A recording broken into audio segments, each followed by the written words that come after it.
Borders are loaded in very much the same way as basic shapes. So we start by turning the machine on, pressing the Home button, and then the OK button.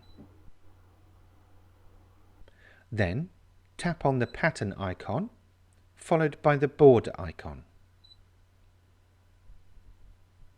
Choose the border that you would like to load.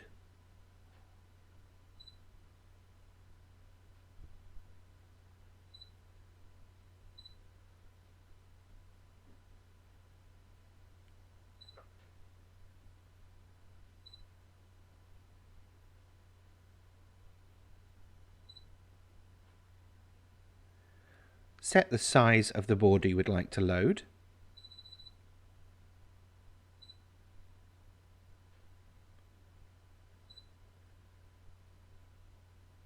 Set the number of repetitions, and then click the Set icon.